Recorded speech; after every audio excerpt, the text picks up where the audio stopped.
Hello everyone, and welcome back to 6632 Research in Organizations. And it is the beginning of week 8, can you believe it? I have had an opportunity to take a peek at your introductions, and they look really good. And I'm interested that most of the activity appears to be in the open session, where all of you are able to, those of you who have chosen to very generously share your introductions with others have also commented on those that have posted. And for some of you, you have done an amazing job with very constructive and really thorough comments for others, and I am most appreciative, and I assume that your benefactors are as well. So thank you very much. I want you to know that you will be rewarded for your efforts on that. You've outdone yourselves as far as offering constructive advice and criticism. So thank you. And I look forward to the intro. So far only one is actually posted for my review, and so I will get to those next week. And you've probably noticed that I'm quite far behind in posting the grading for the discussion boards. So I will catch that up this week as well. And just know that for those of you who've posted on time and have substantive posts, you're just great. You're golden. So no problems at all. I'm not picky. I'm only looking for substantive posts. So wonderful, and many of you, for many of you, this is not your first rodeo, and you have done a number of different discussion forums in our program, and so you're very aware of what's wanted and do a fantastic job. So that's where we are. So this week we're moving from introductions from section 1, and we've pretty much got section 1 in the bag as far as a good draft of that entire section and all of the pieces. From there, we are moving to the literature review, and really, it's a chicken egg kind of thing. Some might argue that we really should start with the literature review because look what we end with. The whole purpose of doing the literature review, the goal, is to identify the gap, to identify your research problem, and to substantiate it, to evidence why this would be a sound research problem through the literature, through a logical review of and walk through the related literature for your topic. And I've got a graphic on the screen for the purpose of indicating how you should report the literature. Remember that we began our literature review with a literature map where we identified at least 3 streams of literature for the topic. And one of those might have been for you your methodology stream, and that's great. You may find that as you actually construct your review of the literature, that one of your streams is overly large and needs to be broken into 2. And so that's where you would decide which one is more general than the other, and that one would be discussed before the more specific one. We want to go from general to specific in our concepts that are discussed. Here we've got 1, 2, 3, 4, 5 streams that are discussed, going from general to specific. And within each of these concepts, let's say this is concept 1, we are going to also discuss general to specific. So imagine that there is a V and another V and a third V as we discuss general to specific within our first concept. We also want to discuss what is in the literature and what's missing, what's left out.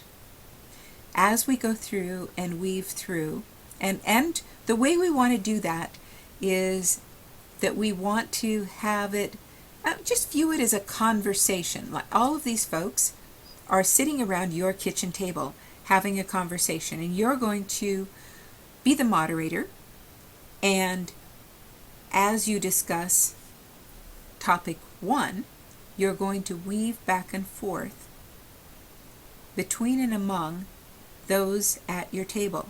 So you won't just talk about everything that Simons has to say and then go to Johnson and then go to Humphrey. You're going to discuss what Simon has to say. Humphrey will add something to that. Then Rogers will have something to say, and Gonzalez will contribute something, and so everyone has a piece of the conversation. And then you will, as you have commentary, will note, kind of weave them together and say that these 3 authors had generally positive things to say about this concept, but did not address this, did not address X within the concept. Then you're going to move to concept number 2, and perhaps Gonzalez has the most to say about concept number 2. So Gonzalez, Maria Gonzalez will feature here, while Jennifer Hampton will contribute something, and then Humphreys will chime in. So as you come in here for concept number 2, you'll weave in it possibly a few different people, but bring in some of the people before as they had things to contribute. So you'll go all the way through and get to the end of your review, and then summarize by talking about these things were identified in the literature and discussed. However, the literature appears to have a gap right here, and you specify that gap as you, and describe that gap as you state your research problem. Does that make sense? So your gap, what's missing, is your research problem. All right. As we move then to our assignment, let's take a look at what we're going to be doing. You're going to locate research articles on your selected topic, and while some of you will be reaching into trade journals, that will be the least scholarly we will allow, is a trade journal. For the most part, I want 10 scholarly articles. They can be proprietary if need be, but I really want you to make a major effort to have them be research articles on your selected topic. And of course, they're going to be provided in a separate reference section at the attached to the body of your literature review. The literature review is going to be 5 to 10 pages. It isn't necessary, by the way, to provide this as a separate Word document from your introduction. You may add it to the introduction so that you continue to grow them. If you want to provide it as a separate document, you certainly may. If you want to provide it as section 2 of your draft proposal, which is what it will be, you may do that right now, and that's just fine. And then you will continue to grow your reference section as well. And remember that your reference section must adhere to APA 6th format. And that's how we're going to write the literature review. So this, by the way, is at the bottom of our framework. So let's come up to the top of the framework, where we're going to walk through describing a literature review, recognizing that the objective here is to build a case for there actually being a gap in the literature that requires investigation. And so we've already talked to that. That's the goal of the review of the literature. I've got some examples here for how you're going to present your search terms and your 3 streams. So take a look at those. I've also provided them in other places as well, and you should have seen them in the example proposals provided last week. So that leads us to what we're going to discuss this week in our forum. Now recognize that this is the first of 2 weeks where we're going to be talking about the literature review. So this week we're going to talk about how 3 streams of literature inform our topics.